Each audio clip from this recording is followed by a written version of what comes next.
Expand your mind and enrich your world. It's time for another outstanding podcast from ICRT.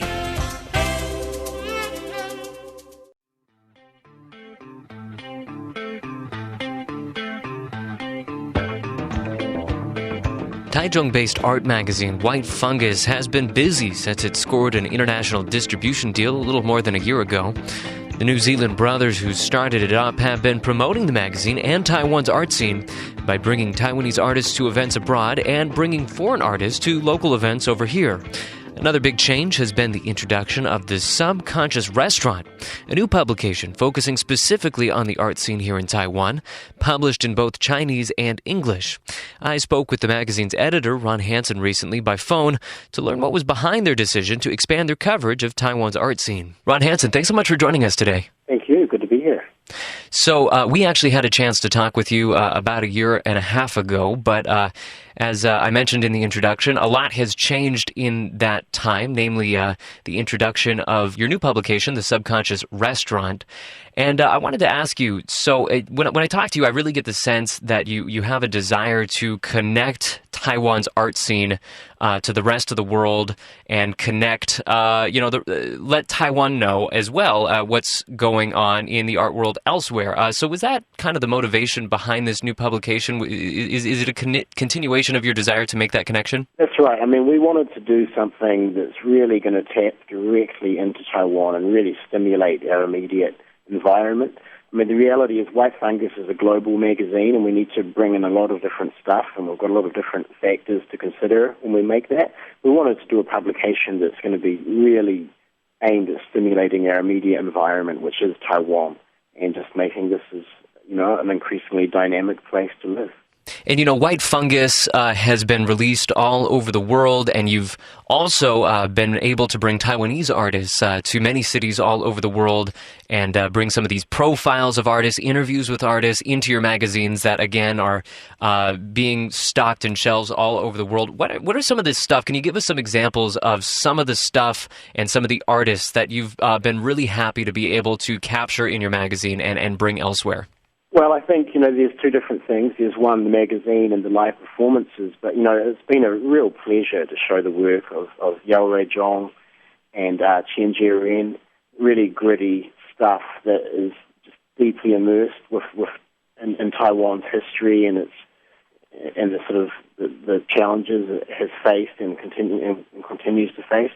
Wang Furei is an artist, is a sound artist from Taipei, who is making huge waves around the world, and he's performing a lot live, all over the place. And he performed at the reopening of Queen's Museum in New York, and he's had performances in Berlin and Austria and Beijing. I mean, just all over the place. I can't keep track. Chicago. I can't keep track of all of them. But until now, there's never really been a piece in English, an article in English about Furei, and so to publish an article about this guy where there is a lot of interest and to sort of fill that gap is really exciting and satisfying to me. And when you think about these two publications that you're working on, the somewhat more established White Fungus magazine and your new one, The Subconscious Restaurant, what do you think you're going to be able to do with your new publication, The Subconscious Restaurant, that you wouldn't have been able to do with White Fungus? Is there something in particular you're hoping readers will get out of it, or any kind of impact it's going to have on the art scene? Well, we want it to be looser, a little bit more accessible, and I think work with some younger writers and younger artists as well. Take a few more risks. White Fungus, the stakes have become so high. Now that we're doing that on a bigger scale, and have to produce something that's going to really go down well in a number of environments. Whereas with the Subconscious Restaurant, we have to think what will go down well in Taipei, what in Taiwan, what will contribute to what's going on here. So it just gives us more versatility, more adaptability, and it's just not the same high-pressure stakes game that we have now with White Fungus. So I think, it's just something, it's looser and you can feel that. So I think, it's going to be a publication for Taiwan. And when I've spoken to some of my Taiwanese friends, it's not just foreigners that aren't necessarily aware of what's going in the art world here in Taiwan. I think a lot of Taiwanese people may not get all that much exposure to this. So is this something that you're really hoping will take off in Taiwan and help increase that exposure here as well? I think, in smaller places, there can sometimes be a lack of media, and even in Chinese, there's going to be only so much there. And so, if it takes a couple of foreigners to come in and help raise attention to it, then that's great. I think it can, hopefully help to be a catalyst. It can't, it takes a lot of different people and different factors to really make it a healthy cultural scene, but, we just want to do our bit. And I think it can. I think it's always encouraging when you see that outsiders are taking an interest in what you're doing, people from elsewhere. I think it always really motivates you to do more. And so I think we can just be part of that process, which is already going on in Taiwan, that just gradual maturation of the art scene here. Right, and especially, I would say, for young artists, I think that can have a pretty big impact just to know that somebody's writing about you, somebody's talking to you, somebody is taking note of what you're doing. Because getting started is the hardest thing. So for me, it's exciting working with and covering big established artists, but in a way, what the most exciting thing is when you do work with a young artist and give a young artist from Taiwan or elsewhere some of their first exposure or opportunities to perform, because getting started is the hardest thing. And so, it's really satisfying to be able to do that and see those artists go on and do more stuff, just to get that ball rolling. Because, it's pretty tough. It's pretty tough putting yourself out there and establishing yourself as an artist. You need a lot of courage, but you need opportunities as well. And so if we can help provide some, then it's a very satisfying thing for us. And since there is so much going on in the art world here, how do you decide what to cover? What kind of stuff are you looking for that you want to put down in print and serve up?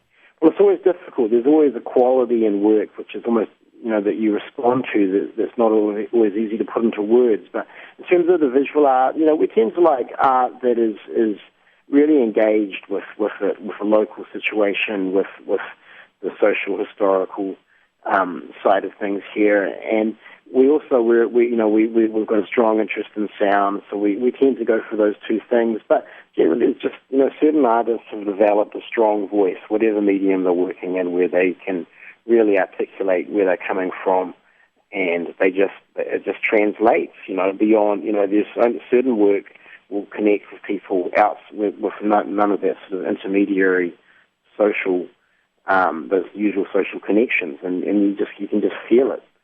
And so a lot of it's just an intuitive thing. And, this may be difficult for you to gauge, but as you've been bringing these publications abroad and as you've been bringing these artists abroad, what have you been observing in terms of response? What are the sorts of art, Taiwanese art, that is getting the most engagement and the biggest response? Well, for us it's really sound, and it's been interesting to see, recently there's been this exhibition in London at Peltz Gallery called Shoot the Pianist, which is created by Wei Wu, which is looking at the noise scene in Taipei from 1990 to 1995, and during it, running concurrent at the same time as that exhibition, there was a performance of Taiwanese sound art at Cafe Otto, which is just, so this is, in terms of London, it's really the centre for this kind of activity. It's Cafe Otto and closely associated with The Wire magazine. So to see this really hitting a mark and developing as an area, there's a huge amount of interest in Japanese noise, but it's just starting to really come together as an area of interest, Taiwanese noise and sound art. And so I think it's catching, and we're going to see more and more opportunities for artists working in this area from Taiwan. So it has been a year and a half since we've spoken to you last, and I'm hoping that you can, in this interview, almost become a little bit of like our high art correspondent in Taiwan. For those of us who aren't, deeply engaged in the art scene here, we don't know exactly what's going on. Maybe you can give us a little bit of an update of some of the things that you see as some of the most exciting, some of the most interesting developments that are going on in the art world in Taiwan right now. Well, I think, there's been two things that that are notable for me. One is that there's two organizations, galleries, Taipei Contemporary Art Center and the Cube Space, which I think, they've been around for a few years, but are really coming into their own and producing a string of high-quality exhibitions, events, talks, and there's been a real consistency to the quality there, and they're becoming very internationally connected and have actually gone on to initiate exhibitions abroad too. The Cube has produced an exhibition which just finished in Luxembourg at Casino Luxembourg, which was called The Phantom of Civilization, which was of Taiwanese art. And then there's an exhibition which has just opened called The Great Ephemeral at the New Museum in New York, which is one of the biggest art museums in New York, and which is co-created by Maya Chang from Taipei Contemporary Art Center, working together with two curators from New York, so at the museum.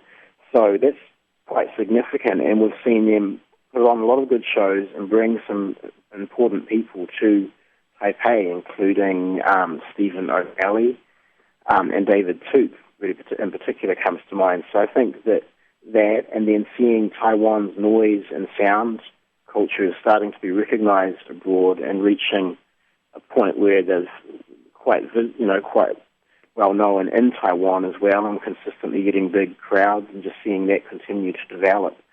From my point of view, those are probably the two most interesting developments in the last year and a half, whatever it's been. So it's just more and more exposure abroad and cross connections, seeing more come to Taiwan and more come out of Taiwan. More connections being made, and people starting to think of Taiwan when they hear the name Taiwan, instead of drawing a blank. With some people, they're starting to associate Taiwan with some certain areas of artistic practice, and that's a major development for Taiwan. And if that can continue, then there's going to be more opportunities. And it's been kind of a best-kept secret that Taiwan has got some really amazing cultural things going on here, and that secret is starting to come out a little bit. And I think it's exciting for Taiwan, and it's hard-earned. My sense is that you're quite engaged with the art scene in Taiwan. It seems like you kind of know what's going on, who's here, you have the connections here. So, and this seems like something that you've been kind of developing over, like more than a decade that you've been paying attention to this. What has kept you engaged with Taiwan? What makes you want to cover this? Well, a big part of it is just we live here, we've established ourselves here, and so this is it. We've kind of thrown our lot in with Taiwan, so we have an interest to maximize what's going on here. But I just think that there are stories to be told here. There's an opportunity. I find there's an energy and motivation in a sense that things can happen here. There's a pretty freed up media environment, and there's not much censorship. It's a pretty free, it's a pretty good place for stuff to happen in art. There's a lot of government support, and in the end, there's a motivated youth, so I just think that it's an opportunity, and also just the practical reality of we live here and we've invested a lot here, and we just wanted, you want to live somewhere which is stimulating for yourself. So the more we can do to get involved in that, the better for us, just on a personal level. But I think it's an opportunity as well, just to tell stories that world is interested in but doesn't know about it. And as you've pointed out before, we do that with New Zealand as well, but even more so with Taiwan, just being here and interacting with people and hearing about stuff as it happens. Now, we've mostly been focusing on what has been going on in Taiwan, what publications you have written, but I think that you have a lot coming up this year as well. So can you tell us a little bit about that if our listeners want to get involved? What's coming up this year? Well, we're going to be exhibiting at the Berlin Art Book Fair, Miss Reed, later in June, and so that'll be cool because we've got actually our designer, Johnny Hu, is from Taiwan, from Taichung originally, but is currently living in Taipei, one of our designers, and she's going to run a table for us, so that's going to be great to be able to get some of these publications directly to a Berlin audience in that kind of an intimate setting.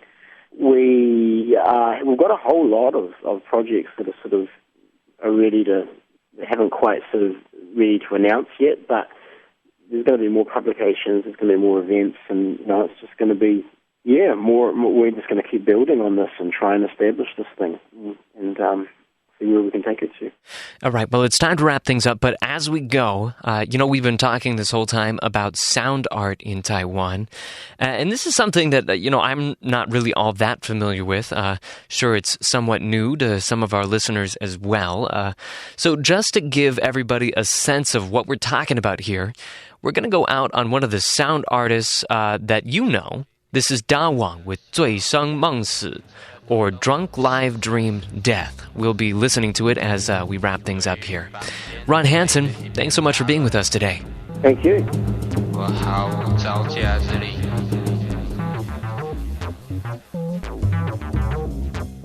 You can learn more about the magazine at whitefungus.com. You can also find an extended version of this interview online at the ICRT website and on iTunes. Thanks for listening for Taiwan Talk. I'm Keith Manconi.